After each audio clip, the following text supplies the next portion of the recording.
Meskipun Petrus dan para penggantinya dibantu oleh kuasa Roh Kudus, mereka juga membutuhkan doa-doa dari kita, karena misi dan tanggung jawab yang mereka emban sangat penting bagi kehidupan gereja, dan mereka harus menjadi landasan yang pasti dan kokoh bagi semua umat Kristiani sepanjang waktu.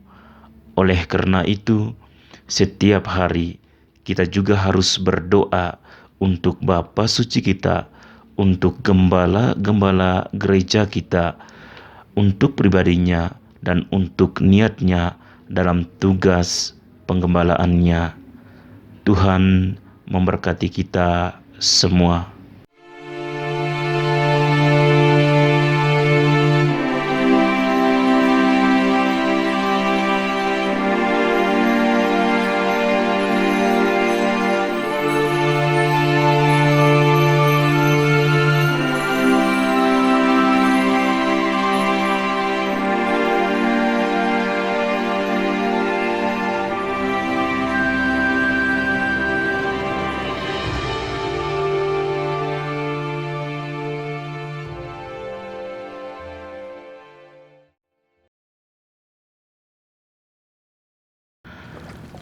Selamat pagi saudara dan saudariku sekalian yang terkasih di dalam Tuhan kita Yesus Kristus.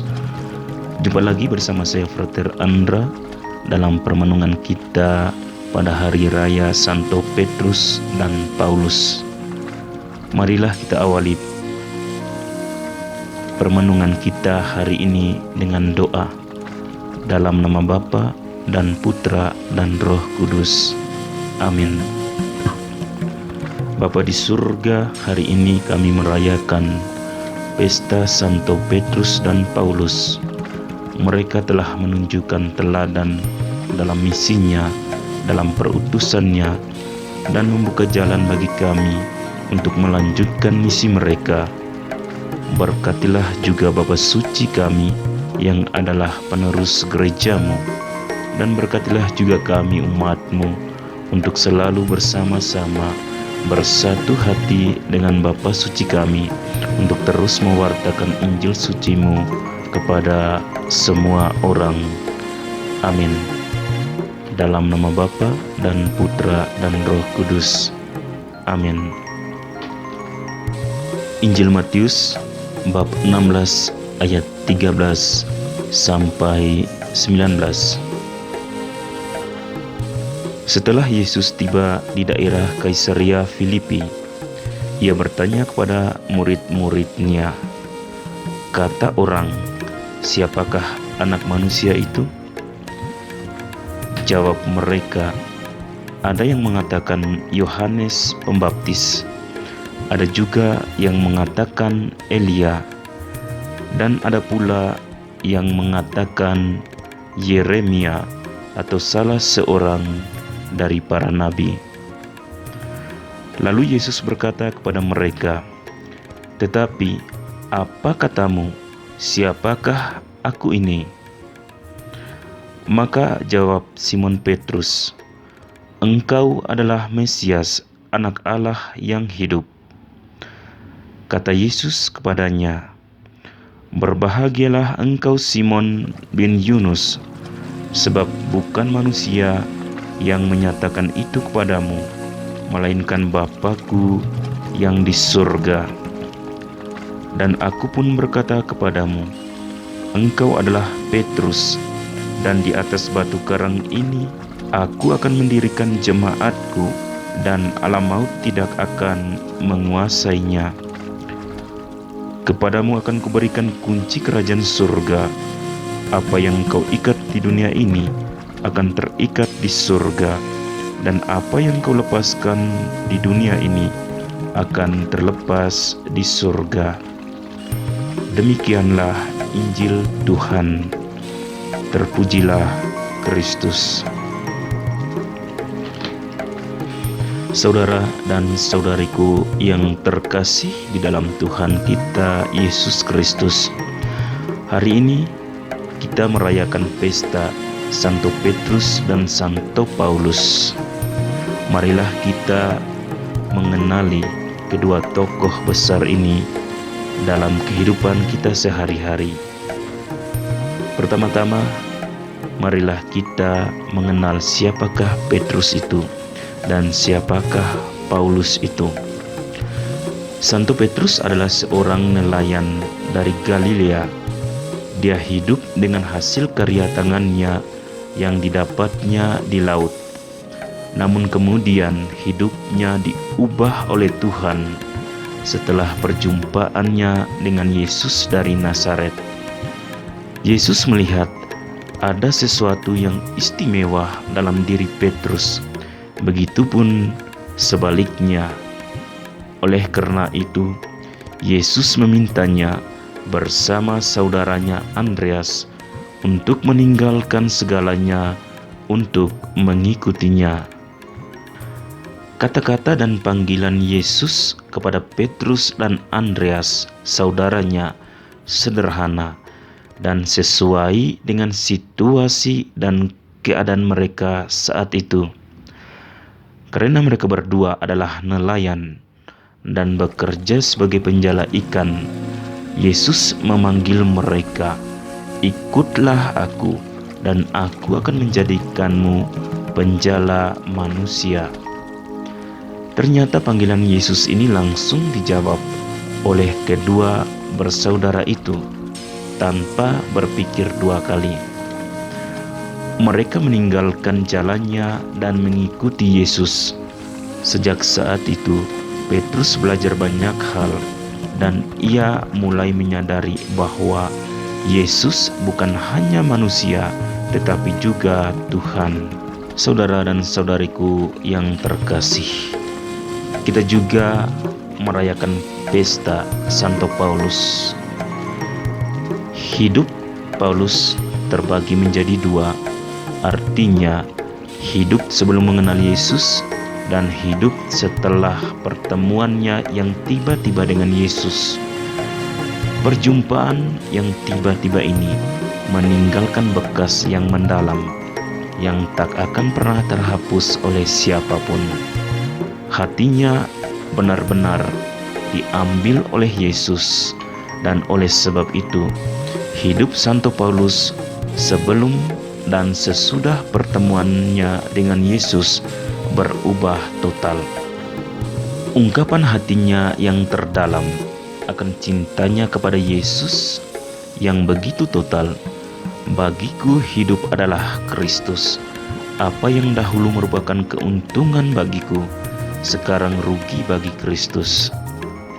Ungkapan hatinya ini seperti penyerahan diri secara total kepada Kristus, dan ia mengorbankan segalanya untuk memenangkan Kristus. Sejak pertobatannya, Santo Paulus benar-benar meninggalkan kehidupan lamanya, dan kasihnya kepada Allah telah membara dalam hatinya, dan kasihnya juga kepada Kristus tidak dapat dipisahkan dengan kasihnya kepada saudara dan saudarinya. Pergilah ke seluruh dunia dan beritakanlah Injil kepada semua ciptaan. Bagian dari seluruh kisah hidup Santo Paulus ini yang menjadikan Injil itu tersebar di seluruh bumi, dan dia tahu bahwa kekuatan dan keselamatan dari Tuhan harus disampaikan kepada semua orang. Ia mendedikasikan hidupnya untuk memberitakan Injil ke seluruh dunia, dan dalam misi pewartaan ini bukanlah hal yang mudah, tetapi Kristus memberinya kekuatan untuk menghadapi segala sesuatu yang harus dia hadapi dalam perjalanan misinya untuk mewartakan Kristus kepada orang-orang Yahudi dan juga kepada orang-orang bukan Yahudi.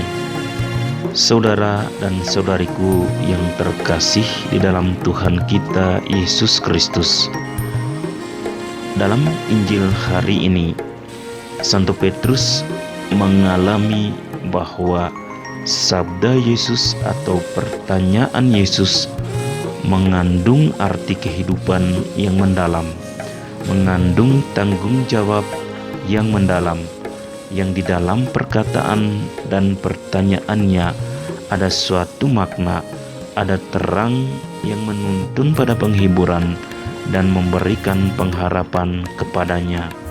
Yesus bertanya, "Menurut kamu, siapakah aku ini?" Jawab Petrus, "Engkau adalah Mesias, Anak Allah yang hidup."